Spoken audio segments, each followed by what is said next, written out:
بسم اللہ الرحمن الرحیم۔ حضرات ناظرین و ناظرات السلام علیکم ورحمۃ اللہ وبرکاتہ۔ میں مقیم احمد ندوی مظفر پوری، میری طرف سے آپ سبھی کا اس ندوی یوٹیوب چینل میں خیر مقدم، موسٹ ویلکم، خوش آمدید اور سواگت ہے۔ ناظرین، تھمبنیل سے یقیناً آپ کو حیرت و استعجاب ہوا ہوگا، یعنی حیرت و استعجاب میں ڈوب گئے ہوں گے، اور بظاہر یہ حیرت انگیز بات بھی ہے، کیونکہ کھانے کے کام میں یہ تینوں آدمی ایک جیسے ہیں، مگر حکم ان تینوں کا الگ الگ ہے۔ اس کھانے والے آدمی کا روزہ تو ٹوٹ ہی گیا،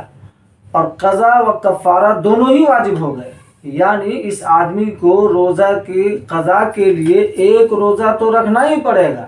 پلس کفارہ ادا کرنے کے لیے یا تو ایک غلام آزاد کرنا ہوگا، جو موجودہ زمانے میں نہیں ہو سکتا، تو لازمی طور پر بلا ناغہ 60 روزہ رکھنا ہوگا، یا 60 مسکین کو 2 وقت پیٹ بھر کر کھلانا ہوگا۔ جبکہ اس آدمی کا بھی روزہ ٹوٹ گیا، مگر اس کو صرف ایک روزہ کی قضا کے لیے ایک روزہ رکھنا ہوگا اور بس، یعنی اس کے اوپر کفارہ واجب نہیں ہے۔ مگر اس آدمی کا تو روزہ ہی نہیں ٹوٹا، تو قضا اور کفارہ کا سوال ہی کہاں ہوتا ہے۔ تو آئیے ان سب کی خصوصیات، وشیشتا، یعنی ان کے احکام کو جاننے کے لیے ویڈیو کو ضرور آخر تک دیکھیے، اور ہاں، اگر یہ ویڈیو پسند آئے تو ضرور لائک اور کامنٹ کیجئے، اور آگ کی طرح نہیں بلکہ خوشبو کی طرح شیئر کیجئے، اور ہاں، ہمارے چینل کو ضرور سبسکرائب کیجئے۔ تو ناظرین، ان تینوں کے احکام الگ الگ ہیں، اس کی کیا وجہ ہے؟ ان تینوں حضرات کے درمیان، کھانے والے کے درمیان کیا فرق ہے؟ ان کے درمیان فرق کو ہم جانتے ہیں۔ چنانچہ یہ پہلا آدمی وہ آدمی ہے جو صحت مند بھی ہے اور کوئی شرعی عذر بھی نہیں ہے، اور جان بوجھ کر کھا رہا ہے، اس لیے اس کا روزہ ٹوٹ جائے گا، قضا اور کفارہ دونوں ہی واجب ہوں گے، کیونکہ اللہ تعالیٰ کا ارشاد ہے فَمَنْ شَهِدَ مِنْكُمُ الشَّهْرَ فَلْيَصُمْهُ، سورہ بقرہ آیت نمبر 185، جس کا مطلب ہے کہ جو بھی غیر معذور شخص رمضان کا زمانہ پائے، اسے روزہ رکھنا ضروری اور لازم ہے۔ اور یہاں یہ صحت مند ہوتے ہوئے اور شرعی کوئی عذر نہ ہوتے ہوئے جان بوجھ کر کھا رہا ہے، اس لیے اسے قضا و کفارہ دونوں ہی کرنا ہوگا۔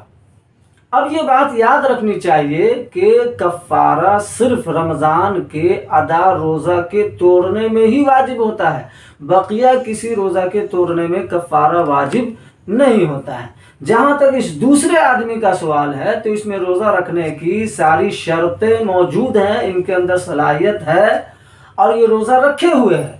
اسے اپنا روزہ یاد بھی ہے، مگر مجبور ہو کر کھا رہا ہے، یعنی روزہ کی وجہ سے اس کی حالت غیر ہو گئی ہے، گمبھیر ہو گئی ہے، یا کسی نے زبردستی کیا ہے، اس لیے اس کا روزہ تو ٹوٹ جائے گا، مگر صرف قضا واجب ہوگی، کفارہ واجب نہیں ہوگا، جیسا کہ صاحب ہدایہ نے لکھا ہے وَلَوْ كَانَ مُخْطِئًا أَوْ مُكْرَهًا فَعَلَيْهِ الْقَضَاءُ، جلد نمبر 1 صفحہ نمبر 217، کہ کوئی شخص غلطی سے کھا لیا، یا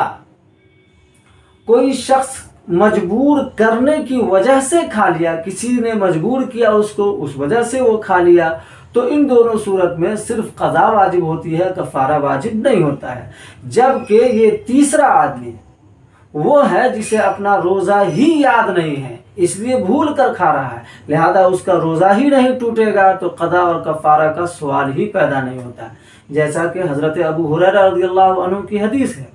جاء رجل الى النبي صلی اللہ علیہ وسلم فقال یا رسول اللہ انی اکلت وشربت ناسیا وانا صائم فقال انما اطعمك وسقاك، ابو داؤد شریف حدیث نمبر 2398۔